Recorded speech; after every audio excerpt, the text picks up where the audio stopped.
রিমান্ডে মায়ের খেয়ে একের পর এক ভয়াবহ তথ্য দিচ্ছে সোহাগের খুনিরা। এবার ডিম থেরাপি খেয়ে জানালো কুখ্যাত খুনি এরশাদ শিকদারের মতো কেন তারা লাশের ওপর লাফালাফি করেছিল। এখানেই শেষ নয়, সোহাগকে খুনের পর তার রক্ত নিজের বুকে মেখে উল্লাস করেন আসামি আলমগীর।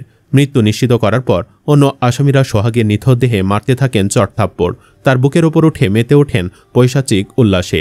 এসবের পেছনে কারণ ব্যক্তিগত আক্রোশ ও মব বলে চালিয়ে দেওয়ার চেষ্টা বলে জানা যায়। সোহাগ হত্যায় জড়িত থাকার কথা স্বীকার করে বৃহস্পতিবার আলমগীর সহ ৩ আসামির আদালতে ১৬৪ ধারায় দেওয়া জবানবন্দি সূত্রে নতুন করে নানান তথ্য জানা গেছে। ওই দিন ৩ জনকে বিভিন্ন মেয়াদে রিমান্ডে শেষে আদালতে হাজির করে পুলিশ। এরপর তারা স্বেচ্ছায় স্বীকারোক্তিমূলক জবানবন্দি দিতে সম্মত হওয়ায় ফৌজদারি কার্যবিধি আইনে ১৬৪ ধারায় তা রেকর্ড করার আবেদন করেন মামলা তদন্ত কর্মকর্তা ও কোতোয়ালি থানার ভারপ্রাপ্ত কর্মকর্তা ওসি মোহাম্মদ মনিরুজ্জামান। ভিকটিমকে আঘাত করতে করতে তার দোকানের সামনে থেকে মিটফোর্ড হাসপাতালের ৩ নম্বর গেটের ভেতরে নিয়ে যান এবং নেওয়ার পথে ভিকটিমের পরনে থাকা আন্ডারপ্যান্ট ছাড়া সব পোশাক ছিঁড়ে তাকে বিবস্ত্র করা হয়। আবেদনের পরিপ্রেক্ষিতে ঢাকার মেট্রোপলিটন ম্যাজিস্ট্রেট মোহাম্মদ মনিরুল ইসলাম, মোহাম্মদ এহসানুল ইসলাম ও আওলাদ হোসাইন মোহাম্মদ জোনাইদের আদালত আসামিদের জবানবন্দি রেকর্ড করেন। এরপর তাদের কারাগারে পাঠানোর নির্দেশ দেন। দোষ স্বীকার করা ৩ আসামি হলেন টিটন কাজী, আলমগীর ও মনির ওরফে লম্বা মনির।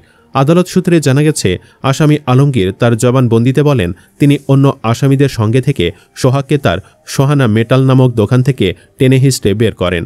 তার হাতে থাকা লোহার রড দিয়ে উপর্যুপরি আঘাত করতে থাকেন। এ সময় আলমগীর ভিকটিমকে আঘাত করতে করতে তার দোকানের সামনে থেকে মিটফোর্ড হাসপাতালের ৩ নম্বর গেটের ভেতরে নিয়ে যান এবং নেওয়ার পথে ভিকটিমের পরনে থাকা আন্ডারপ্যান্ট ছাড়া সব পোশাক ছিঁড়ে তাকে বিবস্ত্র করা হয়। আসামি আলমগীর ভিকটিমের মুখের ওপর উপর্যুপরি চড়থাপ্পড় মারতে থাকেন। এ সময় হাতে লেগে থাকা সোহাগের রক্ত বুকে মেখে পৈশাচিক উল্লাস করতে থাকেন। আসামি আলমগীর তার হাতে থাকা লোহার রড দিয়ে ফের সোহাগকে এলোপাতাড়ি আঘাত করতে থাকেন। এর ফলে সোহাগ নিস্তেজ হয়ে পড়েন। মৃত্যু নিশ্চিত হওয়ার পরেও আলমগীর ভিকটিমের মুখের ওপর উপর্যুপরি চড়থাপ্পড় মারতে থাকেন। এ সময় হাতে লেগে থাকা সোহাগের রক্ত বুকে মেখে পৈশাচিক উল্লাস করতে থাকেন আসামি আলমগীর। আসামি টিটন কাজী তার জবানবন্দিতে বলেন, সোহাগকে তার দোকান থেকে টেনে হিঁচড়ে মিটফোর্ড হাসপাতালের ৩ নম্বর গেটের ভেতরে নেওয়ার পর আসামি টিটন কাজী হাতে থাকা লাঠি দিয়ে ভিকটিমকে এলোপাতাড়ি আঘাত করতে থাকেন। মৃত্যু নিশ্চিত হওয়ার পর মরদেহ হাসপাতালে ৩ নম্বর গেটের সামনে এনে আসামি টিটন কাজী ও অন্য আসামিদের সঙ্গে চাঁদাবাজের ঠাঁই নাই বলে স্লোগান দিতে থাকেন এবং তারা সেখানে পৈশাচিক উল্লাসে মেতে ওঠেন।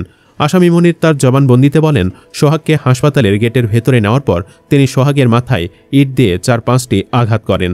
এক পর্যায়ে ভিকটিম রাস্তার ওপর পড়ে গেলে আসামি মনির ইট পাথরের টুকরো দিয়ে মাথায় সজোরে আঘাত করে তার মৃত্যু নিশ্চিত করেন। মৃত্যু নিশ্চিত করার পর সোহাগকে ৩ নম্বর গেটের সামনে নিয়ে আসা হয়।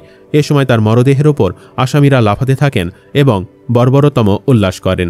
সোহাগ পরিবার নিয়ে রাজধানীর অদূরে কেরানীগঞ্জ মডেল থানাধীন পূর্ব নামাবাড়ি এলাকায় থাকতেন। তার বাবার নাম ইউসুফ আলী হাওলাদার। সোহাগ দীর্ঘদিন ধরে মিটফোর্ড এলাকার ৪ নম্বর রজনী ঘোষ লেনে ভাঙ্গাড়ির ব্যবসা করতেন। নিজ জেলা বরগুনার ঢোলোয়া ইউনিয়নের ইসলামপুর এলাকার বাদল গাছিয়া গ্রামে মামার বাড়িতে মায়ের কবরের পাশে তাকে সমাহিত করা হয়েছে।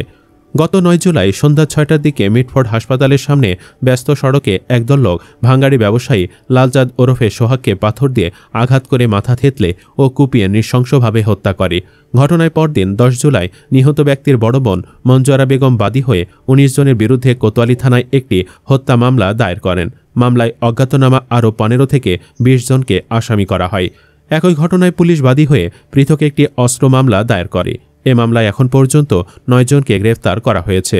তারা হলেন রেজওয়ান উদ্দিন, নান্নু কাজী, সজীব ব্যাপারী, রাজীব ব্যাপারী, টিটন কাজী, মাহমুদুল হাসান মহিন, তারেক রহমান রবিন, আলমগীর ও মনির ওরফে লম্বা মনির। এর মধ্যে আসামিদের বিভিন্ন মেয়াদে রিমান্ডে নিয়ে জিজ্ঞাসাবাদ করা হয়েছে। বাকিদের এখনও কেন গ্রেফতার করা হচ্ছে না, এ নিয়ে নানান জনে নানান প্রশ্ন তুলছে। বিপরীতে পুলিশ শুধু বলছে তারা চেষ্টা চালিয়ে যাচ্ছে। সুপ্রিয় দর্শক, দেশে একটার পর একটা ইস্যুতে সোহাগ ইস্যু চাপা পড়ার পথে। তাই ভিডিওটি বেশি বেশি শেয়ার করে সবাইকে স্মরণ করিয়ে দিন, যাতে সবাই বিচারের দাবি অব্যাহত রাখেন।